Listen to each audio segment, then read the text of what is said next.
Saudaraku yang dirahmati Allah, bayangkan, suatu hari, matahari tidak lagi terbit dari timur. Orang-orang berlarian ketakutan, bumi berguncang hebat, dan langit berubah menjadi merah darah.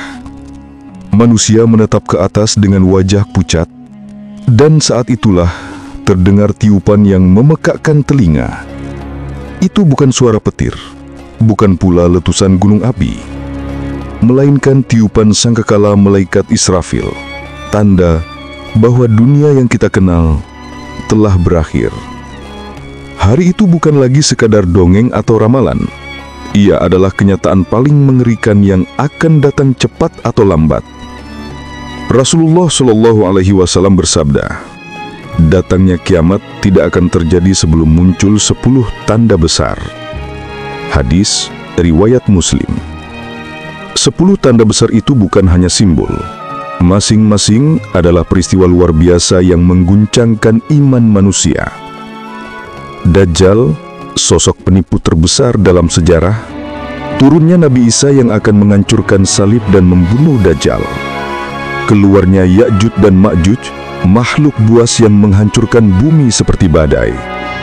Terbitnya matahari dari barat, munculnya hewan raksasa dari bumi, asap tebal yang menutupi seluruh langit, gempa besar di timur, barat dan jazirah Arab, api yang keluar dari Yaman yang menggiring manusia ke padang mahsyar, dan penutupan kahir dari segalanya. Tiupan sangkakala kedua, ketika semua yang hidup dimatikan, lalu dibangkitkan untuk dihisap. Saudaraku, kita hidup di zaman yang penuh tanda-tanda kecil. Fitnah merajalela, kemaksiatan dianggap hiburan, dan kebenaran sering ditertawakan. Apakah kita masih berpikir bahwa tanda-tanda besar itu jauh? Ataukah sesungguhnya ia sudah mulai menampakkan bayangannya di depan mata?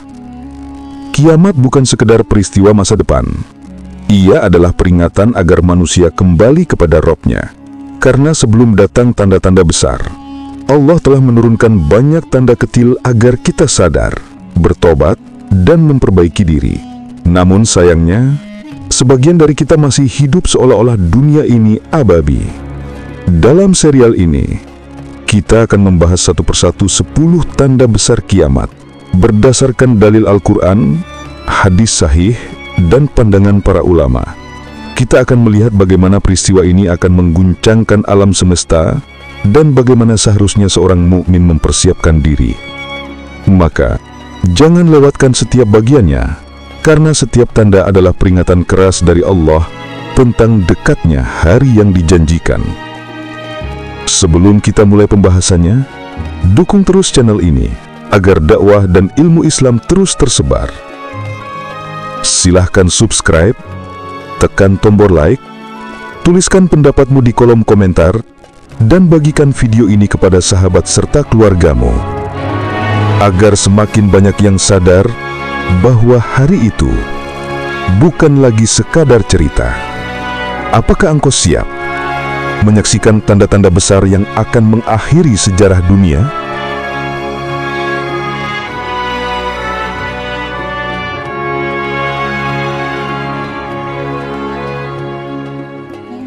Saudaraku yang dirahmati Allah, dalam setiap zaman, manusia selalu menantikan sosok penyelamat.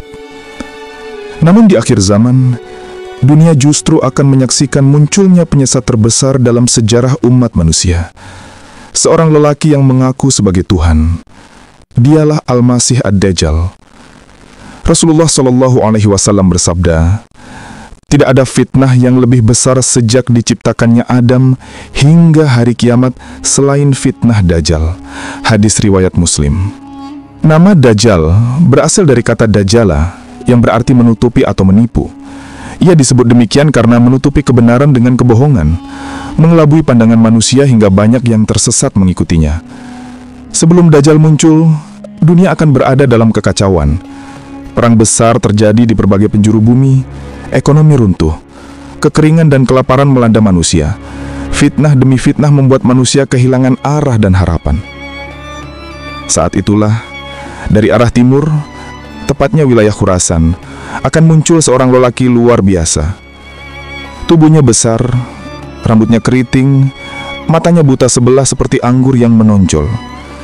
Ia membawa sesuatu yang menakjubkan, air dan api. Namun Rasulullah Shallallahu Alaihi Wasallam memperingatkan, apa yang tampak seperti surga di sisinya adalah sebenarnya neraka, dan apa yang tampak seperti neraka adalah sebenarnya surga. Hadis riwayat Muslim. Dajjal bukan manusia biasa. Ia diberi kemampuan luar biasa oleh Allah sebagai ujian bagi umat manusia. Ia bisa memerintahkan langit untuk menurunkan hujan, bumi untuk menumbuhkan tanaman, dan bahkan menghidupkan kembali orang mati seolah-olah ia berkuasa atas kehidupan. Bayangkan seorang lelaki berdiri di hadapanmu, menyentuh jenazah orang tuamu lalu tiba-tiba mereka hidup kembali. Bukankah banyak manusia yang akan sujud menyembahnya, mengira bahwa dialah Tuhan yang turun ke bumi? Namun semua itu hanyalah tipu daya sihir dan fitnah besar. Dajjal akan berkeliling di muka bumi selama 40 hari. Satu hari seperti setahun, satu hari seperti sebulan, satu hari seperti seminggu, dan sisanya seperti hari-hari biasa. Ia akan menyebarkan fitnahnya ke seluruh penjuru dunia, kecuali dua kota suci, Makkah dan Madinah. Kedua kota itu dijaga oleh para malaikat yang menghalanginya masuk.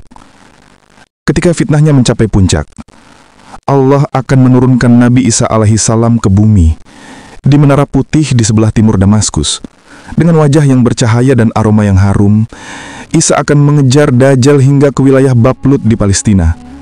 Dan di sanalah, dengan satu hembusan nafas dan izin Allah, Dajjal akan terbunuh. Rasulullah Shallallahu Alaihi Wasallam bersabda, Isa putra Maryam akan membunuh Dajjal di Bablut. Hadis riwayat Muslim. Fitnah terbesar pun berakhir, dan bumi kembali dipenuhi dengan keadilan di bawah kepemimpinan Nabi Isa. Namun sebelum semua itu terjadi, Rasulullah Shallallahu Alaihi Wasallam telah memberi kita kunci perlindungan, membaca 10 ayat pertama dari surah Al-Kahfi, menjaga iman dan berpegang teguh pada kebenaran. Saudaraku, fitnah Dajjal bukan hanya tentang keajaiban dan mukjizat palsu, tetapi tentang siapa yang benar-benar mengenal Tuhannya. Mereka yang imannya rapuh akan terpesona oleh dunia, sedangkan yang hatinya teguh kepada Allah akan selamat.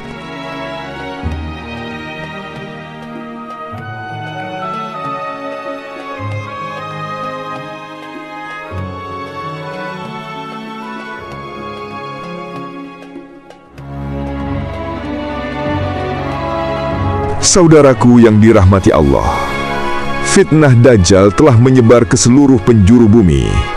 Langit seakan muram, bumi gersang, dan hati manusia penuh kebingungan. Kaum mukmin bersembunyi, berdoa siang malam agar Allah mengirimkan pertolongannya. Dan di saat dunia berada di ambang keputusasaan, sebuah cahaya turun dari langit. Rasulullah Shallallahu Alaihi Wasallam bersabda, "Demi zat yang jiwaku berada di tangannya, tidak lama lagi Isa putra Maryam akan turun di tengah-tengah kalian sebagai hakim yang adil.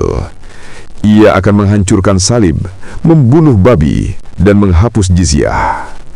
Kekayaan akan melimpah hingga tidak ada seorang pun yang mau menerima sedekah." Hadis riwayat Bukhari dan Muslim. Dalam riwayat lain disebutkan, Isa bin Maryam akan turun di Menara Putih, di sebelah timur Damaskus, memakai 2 kain yang dicelup dengan minyak wangi. Kedua tangannya diletakkan di sayap 2 malaikat. Hadis riwayat Muslim. Langit akan terbelah. 2 malaikat menuntunnya turun. Rambutnya meneteskan air, seolah baru mandi. Cahaya wajahnya memancar sejauh mata memandang. Dialah Isa Al-Masih putra Maryam, bukan sebagai Tuhan, tetapi sebagai hamba Allah, Nabi, dan penegak kebenaran. Saat Isa turun ke bumi, kaum mukmin sedang bersiap sholat subuh di Baitul Maqdis. Imam mereka, seorang lelaki dari keturunan Rasulullah Sallallahu Alaihi Wasallam yang dikenal sebagai Imam Mahdi, hendak maju menjadi imam. Namun ketika Isa turun, Imam Mahdi mundur dan mempersilahkannya menjadi imam.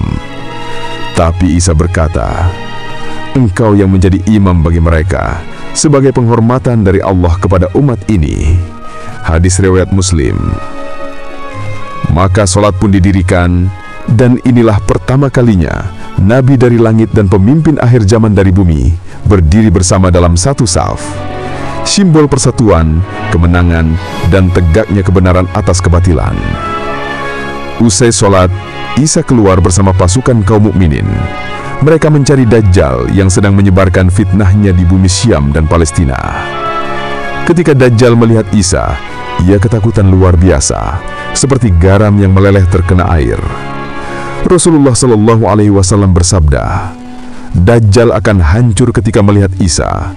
Isa akan mengejarnya dan membunuhnya di Bablud, dekat Palestina. Hadis riwayat Muslim. Dengan satu hembusan nafas Isa, izin Allah menghancurkan Dajjal. Fitnah terbesar sepanjang sejarah pun berakhir. Bumi bergetar dan langit bersih dari tipu daya setan. Kebenaran berdiri tegak dan manusia kembali mengenal siapa Tuhannya yang sejati. Allah, Rabbul Alamin. Setelah Dajjal dibinasakan, Isa memimpin dunia dengan keadilan. Tidak ada lagi perang, tidak ada lagi permusuhan antar bangsa. Segala kebencian lenyap dari hati manusia. Bumi memuntahkan keberkahannya. Binatang buas menjadi jinak. Anak-anak bermain bersama serigala tanpa rasa takut. Rasulullah Shallallahu Alaihi Wasallam bersabda, akan datang masa di mana perdamaian memenuhi bumi, hingga singa berjalan bersama unta dan serigala dengan domba, dan anak-anak bermain dengan ular tanpa digigit. Hadis riwayat Ahmad. Isa hidup di muka bumi selama 40 tahun, menegakkan tauhid dan menegaskan bahwa tiada Tuhan selain Allah. Ia meninggal sebagai manusia biasa, disolatkan dan dimakamkan oleh kaum mukminin. Turunnya Nabi Isa bukan sekedar kisah masa depan, tetapi juga pesan abadi bahwa kebenaran akan selalu menang. Meskipun kebatilan tampak kuat dan dunia seolah dikuasai oleh tipu daya, pada akhirnya cahaya langit akan turun dan menyingkap siapa yang beriman dan siapa yang tertipu oleh dunia.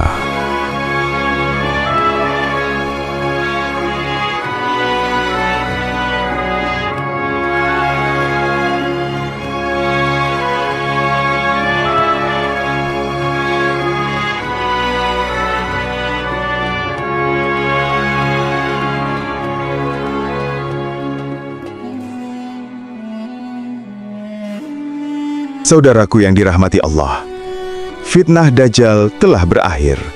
Bumi kembali damai di bawah kepemimpinan Nabi Isa alaihi salam.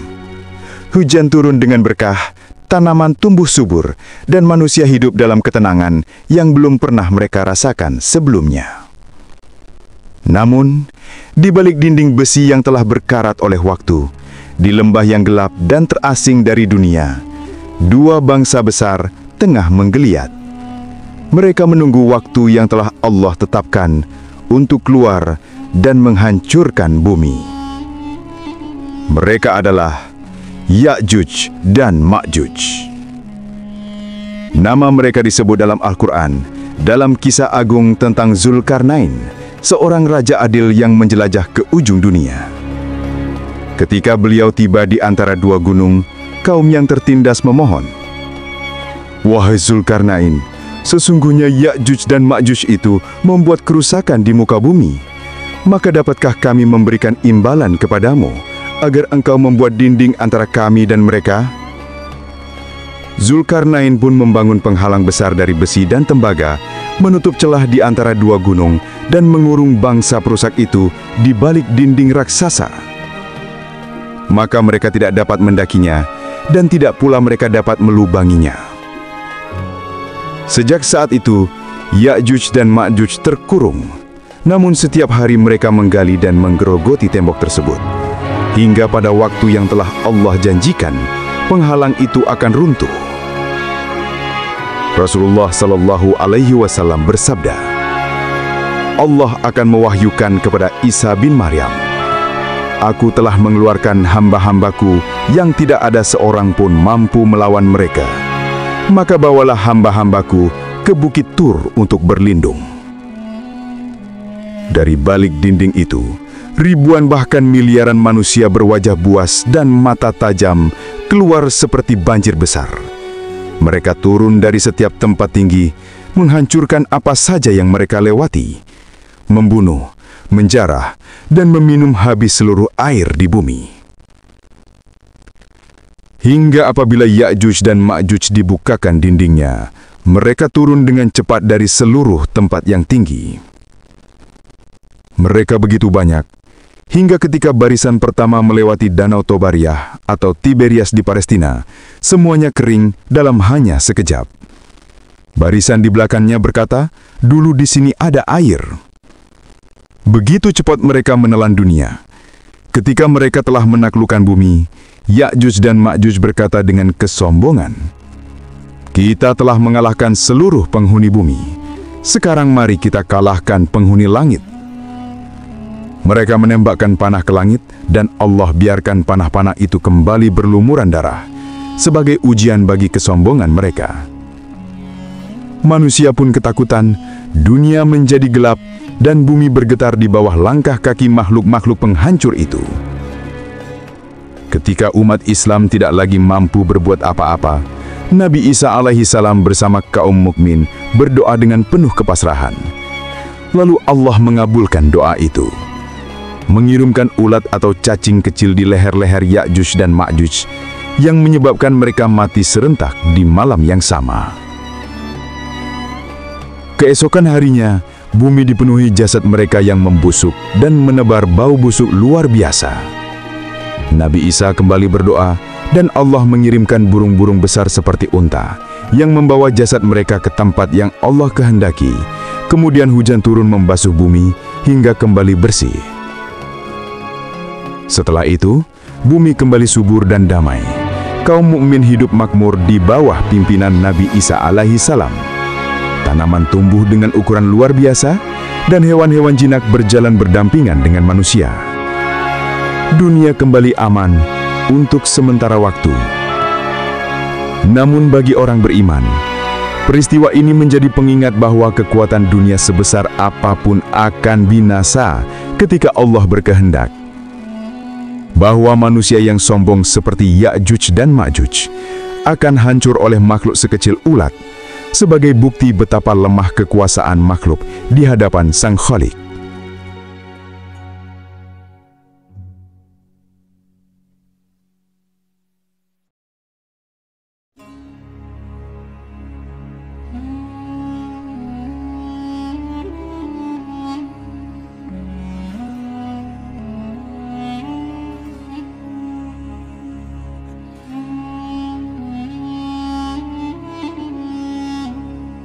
Saudaraku yang dirahmati Allah, bayangkan suatu pagi yang hening, langit masih gelap, burung-burung belum berkicau, dan manusia terlelap dalam tidur panjangnya. Namun, di ufuk timur, tempat biasa sang mentari muncul, tak ada secercah cahaya pun. Detik berganti menit, menit berganti jam. Kegelisahan mulai menyelimuti manusia. Orang-orang menatap langit dengan cemas, hingga tiba-tiba dari arah barat cahaya menyala perlahan. Matahari muncul bukan dari timur seperti biasanya, melainkan dari arah yang berlawanan. Dunia terdiam, dan pada hari itu pintu taubat telah tertutup untuk selamanya. Rasulullah Shallallahu Alaihi Wasallam bersabda, "Tidak akan terjadi kiamat sebelum matahari terbit dari barat. Apabila matahari telah terbit dari barat dan manusia melihatnya, maka semuanya akan beriman. Tetapi pada waktu itu, iman seseorang tidak lagi bermanfaat bagi dirinya yang belum beriman sebelumnya." Hadis riwayat Bukhari dan Muslim. Dalam hadis lain disebutkan, sesungguhnya tanda pertama yang muncul adalah terbitnya matahari dari barat dan keluarnya hewan dari bumi pada waktu duha. Keduanya terjadi berdekatan. Barang siapa yang beriman setelah terbitnya matahari dari barat, maka imannya tidak akan diterima. Hadis riwayat Muslim. Maka pada hari itu, manusia berlarian menuju masjid, bersujud, beristighfar, meneteskan air mata, namun semuanya sudah terlambat. Para ulama menjelaskan bahwa perubahan arah rotasi bumi ini adalah tanda kosmik besar, bahwa sistem alam semesta mulai berantakan dan dunia berada di ambang kehancuran total. Ia bukan sekedar fenomena langit, melainkan peringatan ilahi terakhir bagi manusia. Ibnu Katsir rahimahullah menulis dalam Al-Bidayah wa An-Nihayah, terbitnya matahari dari barat adalah tanda besar yang nyata. Pada saat itu, pintu taubat tertutup, amal soleh tidak lagi diterima, dan keputusan Allah terhadap penduduk bumi telah tiba. Bayangkan, orang-orang yang selama hidupnya lalai, yang menunda-nunda taubat, yang berkata, nanti saja kalau sudah tua aku bertaubat. Kini mereka menangis, menyesali setiap detik yang terbuang, tanpa zikir dan amal. Namun sebagaimana firman Allah, pada hari datangnya sebagian tanda-tanda Tuhanmu, tidaklah berguna lagi iman seseorang yang belum beriman sebelumnya, atau belum berbuat kebaikan dengan imannya. Quran Surat Al-An'am ayat 158. Mereka yang selama ini mengabaikan panggilan sholat, menertawakan dakwah, dan mengejar dunia tanpa batas, semuanya kini sadar bahwa dunia ini hanya bayangan singkat sebelum kegelapan abadi. Saudaraku, terbitnya matahari dari barat adalah peringatan keras bahwa kesempatan untuk kembali kepada Allah sangat terbatas. Kita tidak tahu kapan ajal datang, apalagi kapan matahari akan terbit dari arah yang salah. Namun yang pasti, pintu taubat masih terbuka hari ini. Maka, jangan tunggu esok. Jangan tunggu tanda-tanda besar itu muncul baru engkau beriman. Karena ketika tanda itu datang, semua penyesalan tak lagi berarti. Rasulullah Shallallahu Alaihi Wasallam bersabda, sesungguhnya Allah menerima taubat hamba selama nyawa belum sampai di tenggorokan. Hadis riwayat Tirmidzi. Hari itu belum datang, tapi mungkin sudah dekat. Maka gunakan hari ini untuk kembali, sebelum cahaya kebenaran benar-benar datang dari arah yang tak terduga.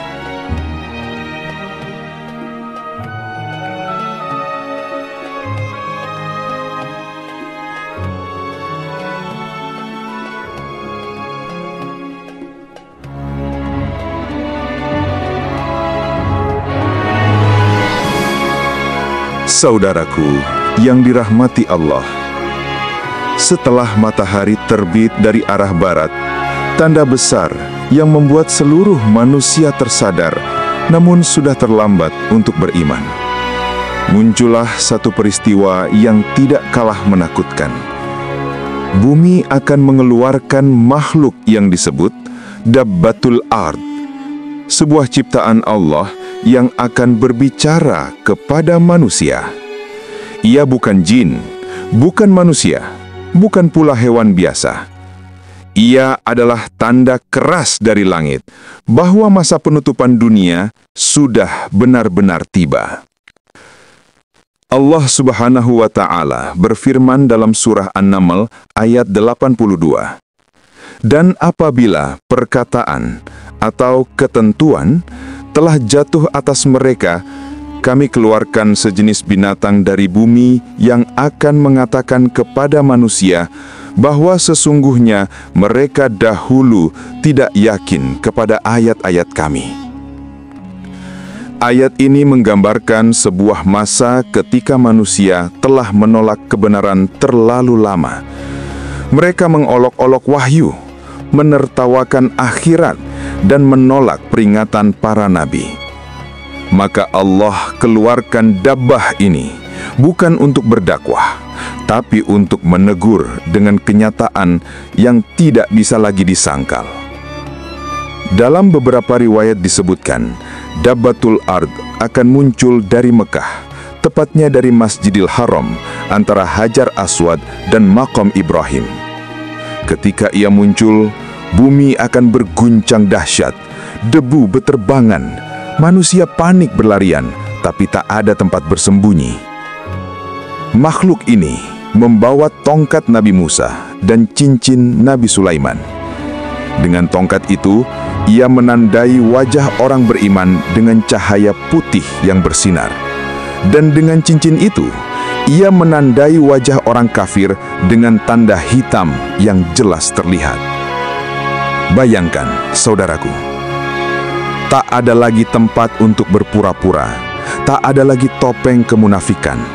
Manusia akan dibedakan hanya dengan satu pandangan, putih bercahaya atau hitam legam. Para ulama menggambarkan Dabbatul Ard sebagai makhluk yang luar biasa besar dan mengerikan, namun tidak sepenuhnya dapat disamakan dengan hewan di bumi ini. Ia memiliki bentuk yang aneh. Sebagian tubuhnya menyerupai hewan berkaki empat, sebagian seperti burung, sebagian lagi seperti manusia, seakan menjadi simbol kehancuran keseimbangan alam di akhir zaman. Dabbah akan berbicara kepada manusia dengan bahasa yang mereka mengerti. Ia akan berkata, "Wahai manusia, kalian dulu tidak yakin kepada ayat-ayat Tuhan kalian. Hari ini, lihatlah bukti itu nyata di depan mata kalian." Dan setelah ia menjalankan tugasnya, pintu taubat ditutup selama-lamanya. Tidak ada lagi iman yang diterima, tidak ada lagi amal yang dicatat, tidak ada lagi kesempatan untuk kembali. Saudaraku, kemunculan Dabbatul Ard menandai fase terakhir sebelum dunia benar-benar runtuh. Udara akan terasa berat, bumi kehilangan keseimbangannya, manusia hidup dalam ketakutan. Langit mulai retak, gunung-gunung bergerak seperti awan, dan suara sangkakala sudah siap untuk ditiup. Inilah akhir dari perjalanan panjang manusia di dunia. Dabbatul Ard bukan sekedar makhluk misterius. Ia adalah tanda peringatan terakhir dari Allah bahwa kehidupan dunia sudah berakhir dan gerbang akhirat telah terbuka. Barang siapa masih hidup setelah melihatnya, kata sebagian ulama salaf, maka tunggulah, karena setelah itu tiupan sangkakala akan segera terdengar.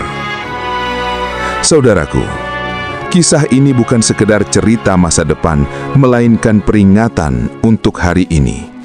Sebelum tanda-tanda besar itu datang, sebelum bumi bersaksi, masih ada waktu untuk kembali. Masih ada waktu untuk beriman dengan sebenar-benarnya iman.